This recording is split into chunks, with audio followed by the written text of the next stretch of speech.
Today's podcast is brought to you by Silver Dollar City. Don't forget to check out No Time Christmas. Check it out.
Welcome, everybody. Today is October 31st.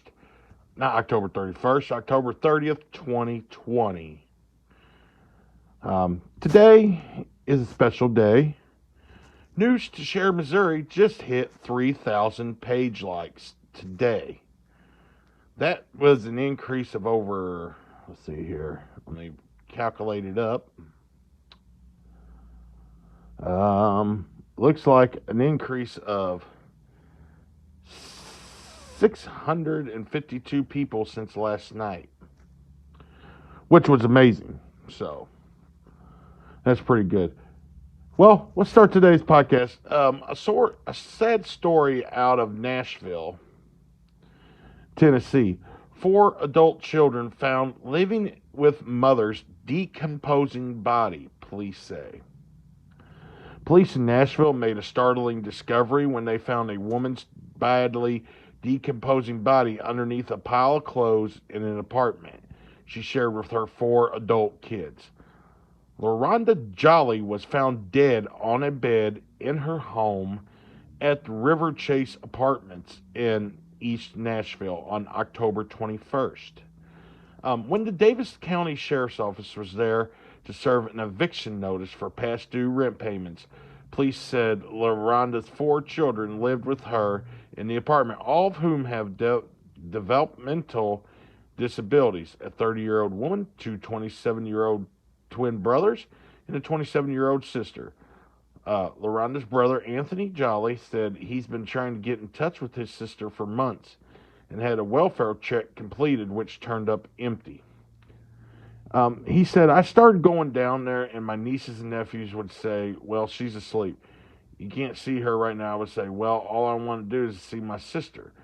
If I could just see her face, I'll be fine, and I'll leave you alone, said Jolly. He explained that he and his sister had a complicated relationship due to childhood trauma, and he had to love her from a distance, but he still wanted to stay in touch with her. Jolly said the last time I spoke with her was well over 2 years ago, but every time I would call, it was a bogus phone call. It wasn't my sister. He believes it may have been one of his nieces impersonating their mother. They lied every time. They would not tell me the truth, said Jolly. After authorities found LaRonda's body, Jolly said he wouldn't go in and look at her, but believes all that's left is a skeleton. After authorities found more information, for them to stay in the apartment with your own mother's decaying body, I can't understand it. And I guess I will never understand it, Jolly said. He's now searching for answers about why they never called police when LaRonda died. Jolly said his niece told him they were obeying their mother's wishes to let her lay there. That's what they told me, but everything else they told me is a lie. So, I'm not for sure if they believe that either, he said. It's unclear whether LaRonda actually died. Jolly said his niece told him that LaRonda died in 2017. However, Metro Police were told by the children that she may have died in 2018. Jolly said a deputy also told him LaRonda has been dead for at least a year. So, Jolly said, we wanted to just know what happened to her. We want to know what the cause of death was, if they can determine the cause of death. Adult Protective Services have stepped in to help the four children, including Nashville Inner City Ministry, getting them in a hotel for the time being. Jolly plans on having his sister cremated and holding a memorial service for his sister, but he doesn't want her children there. I think that's wrong, not wanting the children there. But he don't care. The guy don't care what happens. He said, I don't care what happens to him. I tried to talk to him, Jolly said. I tried to get them to tell me the truth, so at this point, I don't care where they go. They could be homeless for all I care. That's bad when you talk about a homeless person like that. Jolly said he'll miss his sister, smile, and laugh the most. She was a person that once you met her, most people would just fall in love with my sister because she was just that kind of a person, he said. So, while the children hasn't explained what happened to LaRonda, Metro Police say she may have suffered from seizures or some other medical alert device issue. In your opinion, do you think the children, even though with their disability and not telling people about their mother dying, do you think they should be charged with something? Do you think they should be charged with a crime for keeping the death secret? Comment in the section below and let us know. Well, I got some good news for all you McDonald's lovers out there. McDonald's is finally bringing back the McRib. Yummy. McDonald's McRib is coming back, and this time it's going nationwide. For the first time in nearly a decade, the fast food chain is making the fan favorite sandwich available at all of its 14,400 U.S. locations in the United States. It hits the menus on December 2nd. In the previous years, the McRib was sold at only some locations, which sparked excitement and subsequent long lines. a no-no in this time of social distancing. Described as saucy, tangy, tender, and shamefully delicious. The McRib first appeared on menus nearly 40 years ago. You know, the sandwich is a boneless pork patty shaped like a rack of ribs and smothered in their famous barbecue sauce. Your price will vary by location, but down where we're from here in Missouri, it's usually 2 for $5 or 2 for $10. McDonald's brings back the McRib once a year as a limited time offering. I think they need to keep it on the menu 24/7, 365, because I think people will buy it more. But seasonal items are McDonald's important marketing tool right now. Uh, when you have these exclusive products which exist for a short period of time, it gives people a reason to come to your store, said the manager of the Potosi Walmart. The McRib news may have been foreshadowed earlier this week when a McDonald's social media manager tweeted their laminate about being plumed with inquiries about the sandwich. McDonald's sales have been on the upswing since the dismissal spring quarter when the coronavirus began spreading across the United States of America. McDonald's will release their third quarter results next week on the 9th of November. So, right now we're getting ready to look at some of these pictures here. We got a couple pictures from one of our followers in Philadelphia. This picture here shows a picture of the horses, the mounted unit getting ready to deploy in Philadelphia. This picture here is with the cops on getting ready to get on the bus. She took another picture of the cops loaded onto the bus, the state troopers headed. And they're still troopers. And all that. Philadelphia has seen 3 days of unrest, with more to come. Over the death of a guy that had a knife, and the police shot him justifiably because he charged at the officers with the knife, and officers feared for their life. Comment below if you think I'm wrong, or if you think that the police should have de-escalated differently. I do think they could have de-escalated it differently. They could have used their taser instead. But let me let you know. Also, in other news, give us one few quick seconds here. I got to pull up another picture. Hold on, guys.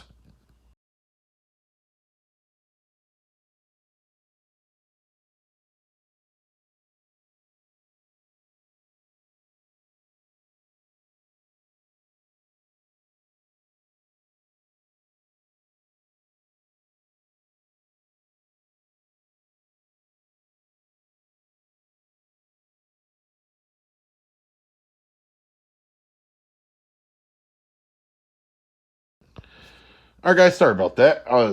I didn't have the picture loaded up correctly, so.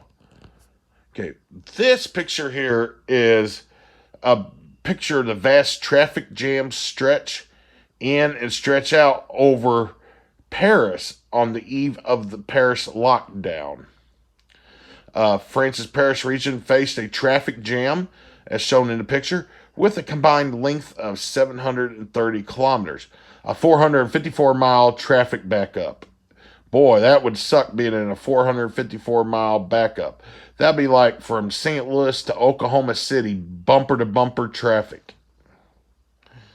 They did that Thursday evening as the approach of the new nationwide lockdown appeared to prompt major movements in and out of the city. France imposed the COVID-19 travel restrictions on Friday morning, which will last until at least December 1st. Under new rules, people will need a certificate to move around, and travel between the regions is forbidden. Thursday was also one of the last few days for people to return to their homes after France's school half term, which ends after the All Saints holiday this weekend. Despite the heavy restrictions on travel that came into place at midnight on Thursday, French President Emmanuel Macron assured French citizens that people will be allowed by the authorities to return to their homes by Sunday evening. At the moment, it is impossible to tell for sure the traffic jam was a consequence of the lockdown or people returning from holiday. But the official said the traffic jam was in both directions, stretching in and out of Paris. It is too early to confirm Paris and people are fleeing the capital. The spokesman also added the traffic authorities said the congestion was not the worst ever recorded, but it came close to the worst ever traffic jam in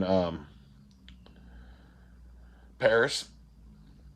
But the traffic was significantly worse than the summer holiday traffic jams in the French capital. So that one was pretty whacked up.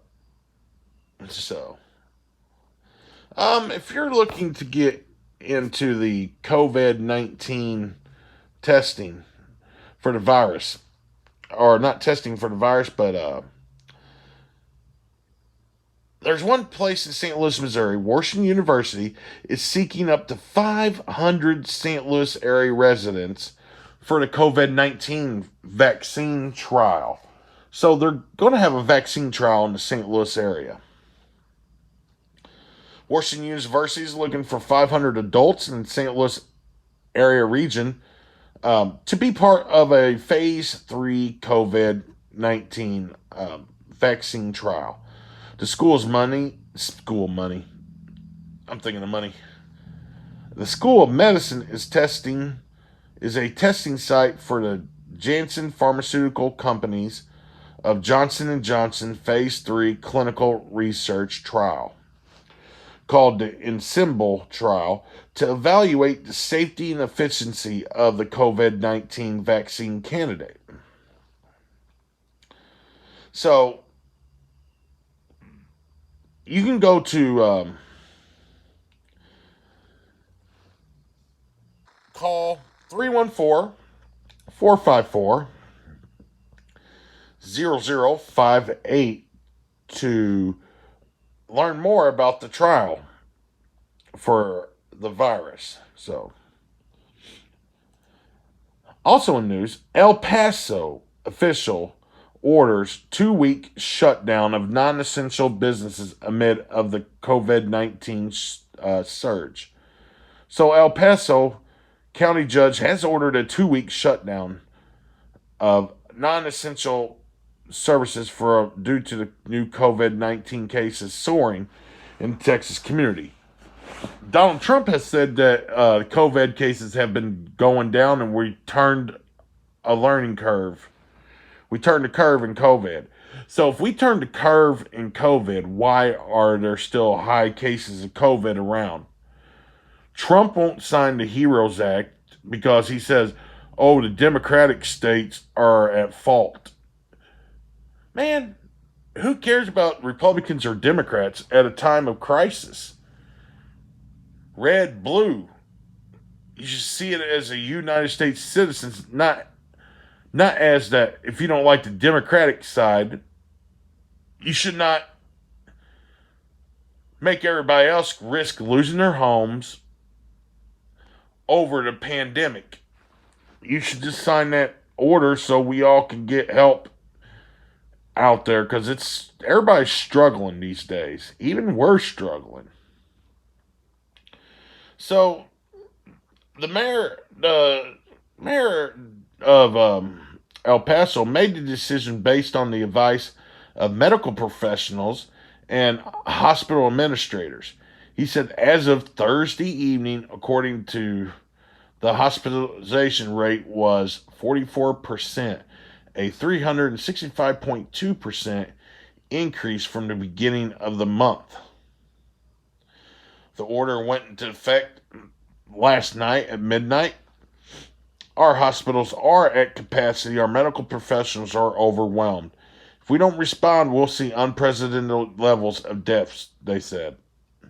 Election activities are considered essential. So the election won't be, as you call it, undone. But speaking of the election, what do you guys think about, well, no, Pennsylvania has got Trump's, is mad at Pennsylvania because Pennsylvania now says that it'll be 9 days before we know who won Pennsylvania. Because Pennsylvania is going to wait 9 days for a mail-in ballot. So what do you guys all think about that? Which is weird. The president has been tweeting this morning. Let's see how many tweets he made this morning. 1, 2, 3, 4, 5,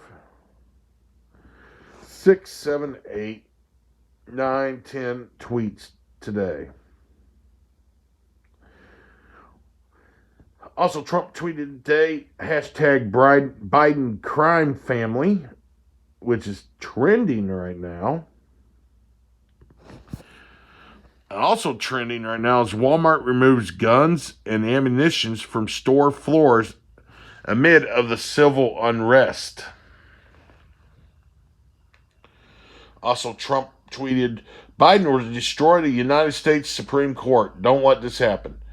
Because, yeah, Trump pushed through a nominee, which, should have waited till after the election. He said, if sleepy Joe Biden is actually elected president, the 4 justices plus the one that helped make such a ridiculous win possible would be regulated to sitting on not only a heavily packed court, but probably a revolving court as well. At least the many new justices will be radical left, Trump tweeted about 9 hours ago. 3 hours ago, Trump tweeted, more testing equals more cases. We have the best testing.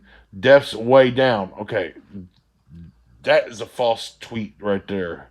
Deaths are up right now. He says we're doing much better than Europe. Yeah, we are. So, Trump tweeted rigged on a tweet of ABC 13 News West. A United States Postal Service employee has been charged for willfully obstructing the passage of the mail after more than 100 absentee ballots and other mail was found in a construction dumpster. Trump said, rigged. I don't think the election will be rigged. I think Trump just knows he'll lose if all the Democrats do a mail-in ballot. Because if some Democrats don't want to get out and vote, but now they have a choice to vote at their home, they're going to get out and vote. We'll probably see people that hasn't voted Democratic in years, haven't voted in a presidential election in years. Donald Trump also tweeted today the Second Amendment. So, it's very seldom what Donald Trump will do, but hopefully the Donald will be peaceful if he loses the election. So in your mind, what do you think would happen if Trump lost the election? Do you think Trump would concede the election? Do you think Trump would leave office peacefully? A peaceful transfer of power? Or do you think Trump will try to steal the election? Comment below. All right, guys, we're going to take a short break. We're going to play Silver Dollar City back. I'll be back with you here shortly.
All right, guys, we are back live here at the podcast studio here in the famous Potosi, Missouri.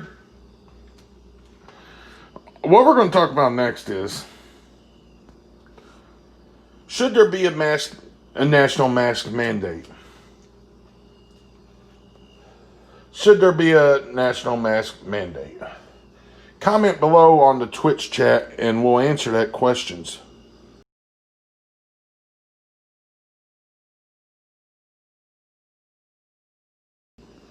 In my opinion, there should be a national mask mandate, but for the people who are medically unable to wear a mask, I don't think they should be forced not to go into a store.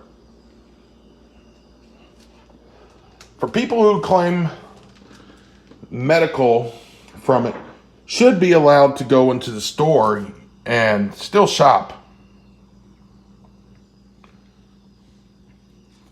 What do you guys think?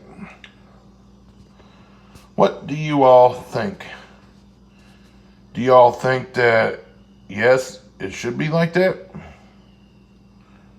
Or no, it shouldn't be like that?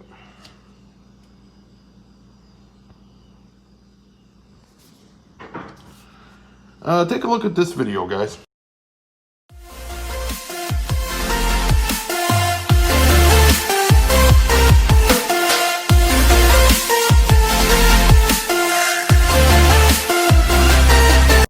Also, if you're looking for something to do during this winter, this video is from the Caledonia Festival. Check it out. Here's a clip.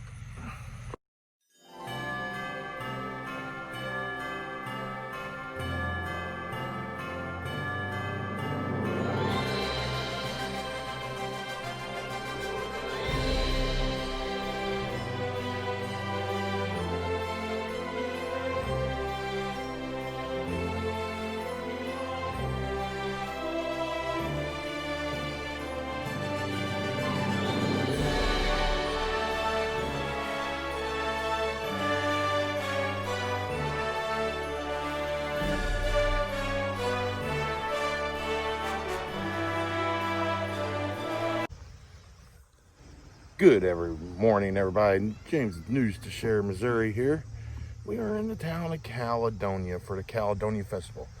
You guys are going to see the sights and sounds of the yearly pumpkin festival. This year with the COVID, it's going to be pretty messed up. For one, they cannot give candy out. For two, you got social distance. Some people are, some people aren't. But it is fall time here in Caledonia, so as you see the trees right there, we're all changed. So enjoy the parade, you guys.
Alright guys, the parade is over.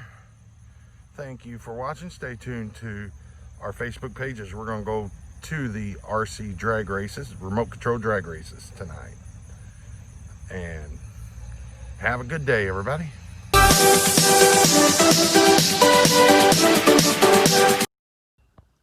That was of the Caledonia Festival Parade back in October that we had, so it ain't that bad.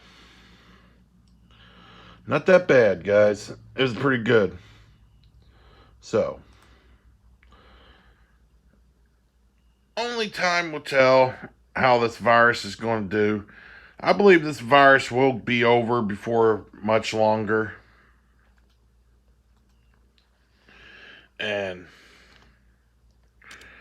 you know, we'll see what happens. Do you believe in a mask mandate? That's what we was last talking about before we went to that video. Do you think there should be a national mask mandate?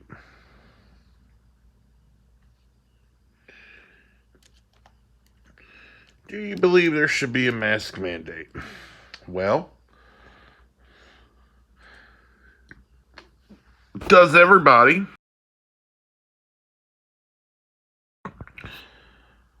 Most common questions is, does everyone need to wear a face mask during the COVID-19?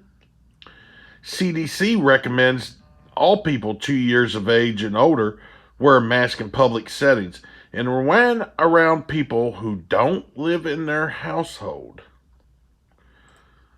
Who should wear a mask during an in-home service visit for like service providers and all that? Who should not wear a mask during COVID-19? Cloth masks should not be worn by children less than 2 years old or anyone who has trouble breathing or is unconscious, incapacitated, or otherwise unable to remove the mask with or without assistance. So people who have, as you call it, let's see here, they have like ADHD, PTSD, and other types of medical issues. Some people said, is a headache a sign of a coronavirus disease? Fatigue and headache and muscle aches are among the most commonly reported symptoms in people who are not hospitalized. A sore throat and nasal congestion or a running nose may also be prominent symptoms of a COVID-19.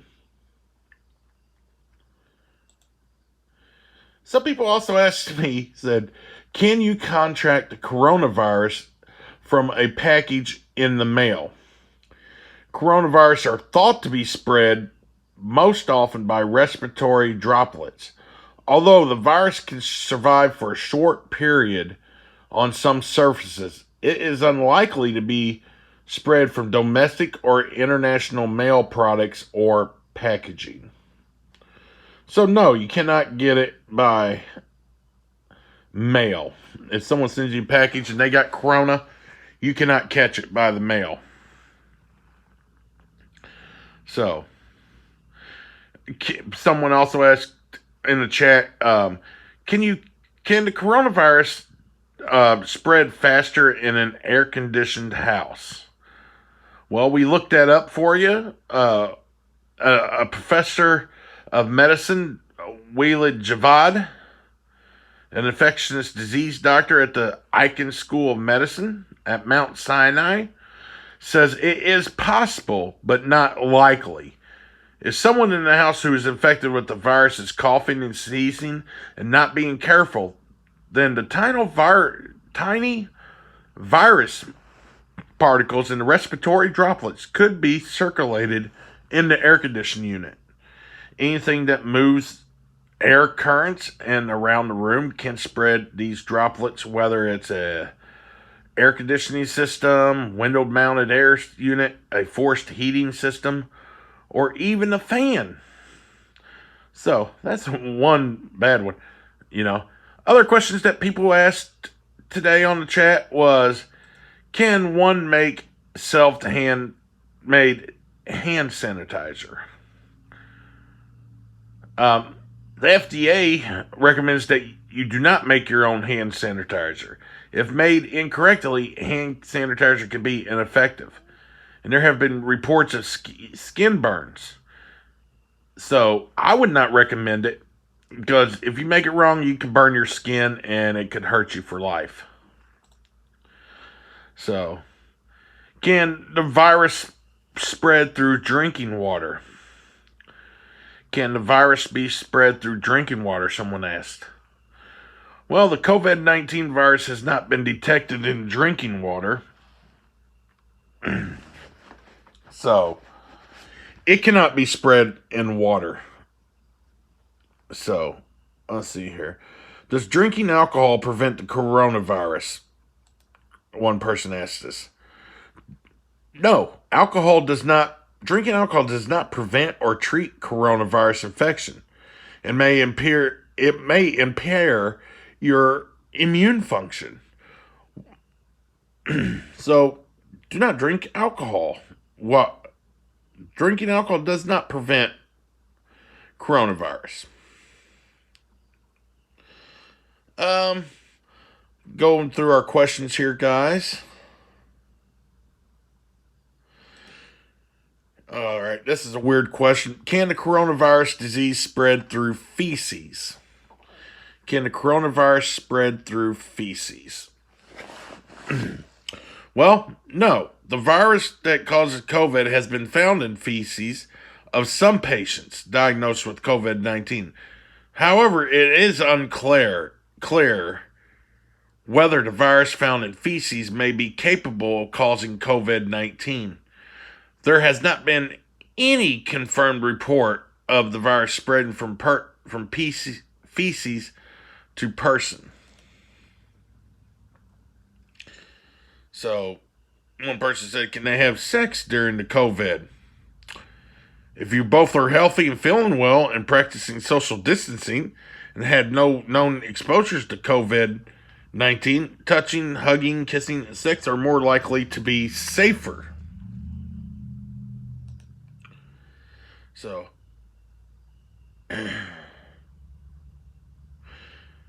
can bleach be used to disinfect surfaces from COVID 19? Diluted bleach solutions can be used if appropriate for surfaces. Unexpired household bleach will be effective against coronavirus when properly diluted. So you got to properly dilute it for it to be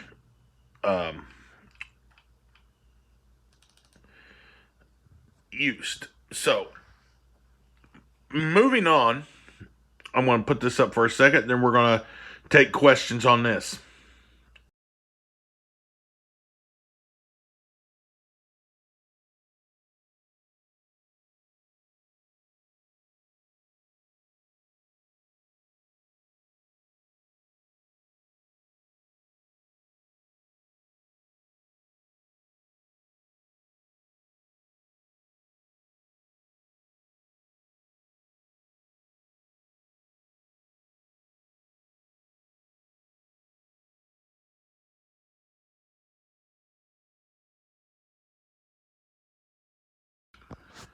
All right, thoughts on trick or treating during COVID? Give you a few more minutes here to submit your answers and questions.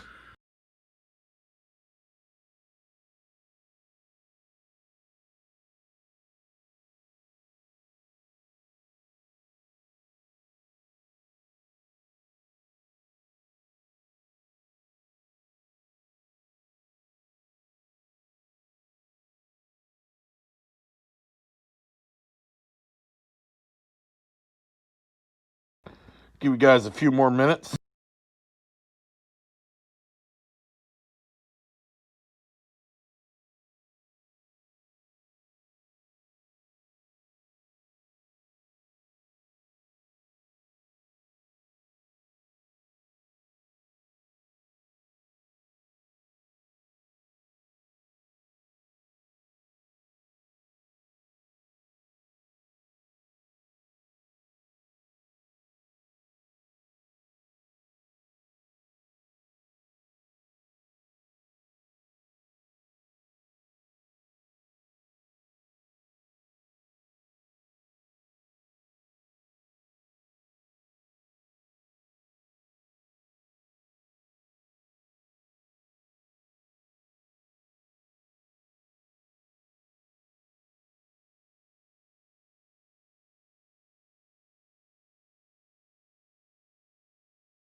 All right, guys. So the question was: is trick or treating safe this year, or thoughts on trick or treating? Are you guys going to be going trick or treating? Comment below. A, definitely. B, no way. Yes. C, yes, with precautions. So I think that people are going nuts about this virus in Thanksgiving. It has ruined almost every holiday this year. But some people, this is off topic from Halloween, though, but somebody said if they tell them that they can't do Thanksgiving with their family, well, they're going to be having a funeral for their pet turkey, somebody said. Like, oh my gosh. Is it safe to celebrate Halloween during the COVID-19 pandemic? One of our followers tweeted. Many traditional Halloween activities can be a high risk for spreading the virus. There are several safer, alternative ways to participate in Halloween. If you have the COVID-19 or you may have been exposed to someone with COVID, you should not participate in person Halloween festivities and should not give out candy to trick or treaters. So, what activities should we avoid during Halloween? Avoid activities that are higher risk for the spread. Consider fun alternatives that pose a lower risk of spreading the virus that causes COVID-19.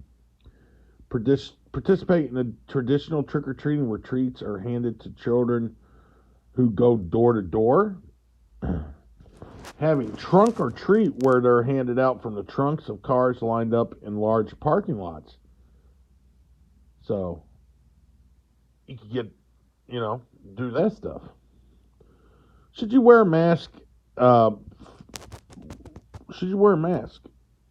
One person said, should I wear a mask with a Halloween costume during the COVID pandemic? Do not use costume mask in place of a cloth mask. Do not use a costume mask such as for Halloween as a substitute for a cloth mask unless it's made of 2 or more layers of breathable fabric that covers your mouth and nose and doesn't leave gaps around your face. Do not wear a costume mask over your cloth mask because it can be dangerous if the costume mask makes it hard to breathe. Instead, consider using a Halloween themed cloth mask. So, for Halloween. So, how to protect the children from COVID-19 during Halloween? Clean your hands, often using soap, water, or alcohol-based sanitizer. Avoid people who are sick. Put distance between your children and other people outside of your home. So, it's a lot. It's a lot. Is it worth trick or treating this year? Is it worth going out and getting a virus? Is it worth trick or treating this year during the COVID? The pros and cons of it. We got the pros and cons.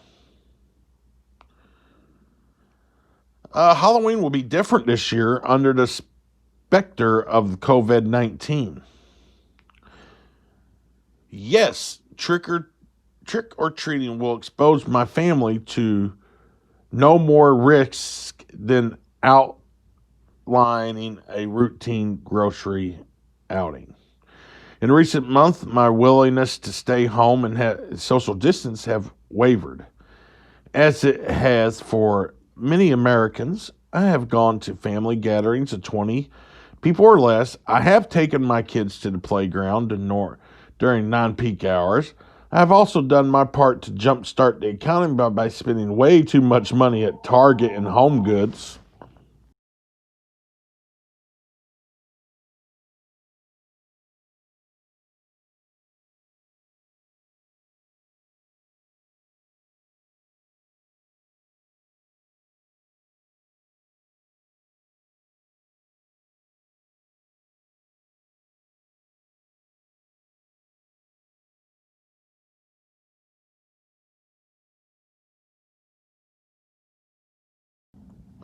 We have spent way too much money.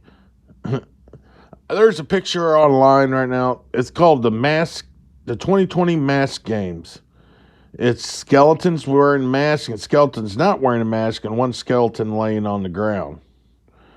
No, our safest choice this year is creating a new tradition.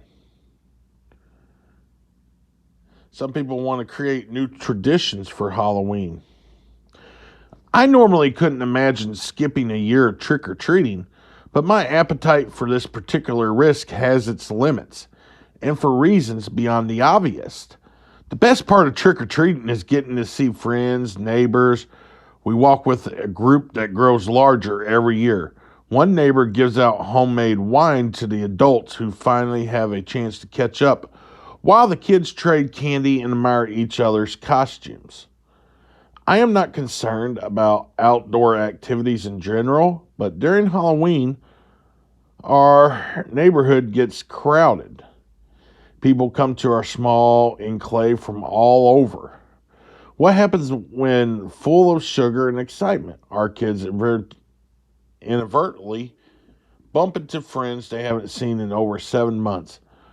Will we bark at them to stand back over and over again, forbid hugs from 10 classmates in a row? Cross the street in fear when we see a group of their best buds during the COVID? Trick-or-treating could easily turn into a devastating reminder of our reality. We are going a different route by holding a small outdoor party this year at the church. This is a group which long ago we chose to assume the risk. Rather than laminate the absence of our beloved door-to-door pastime, we are creating an all-new excitement and a new tradition. We will have a costume contest, over-the-top decorations, a moonlit scavenger hunt, prizes, a spread fit for a king, more candy than the kids would ever have gotten trick-or-treating. All the parents are contributing to make this the best Halloween possible. But guys, we are running out of time here today. Our next podcast will be on Monday, so one day before Election Day, and we'll be talking about the election and what to expect. And we also will be live Tuesday evening with election results. So until then, have a good night and peace. I don't know that one.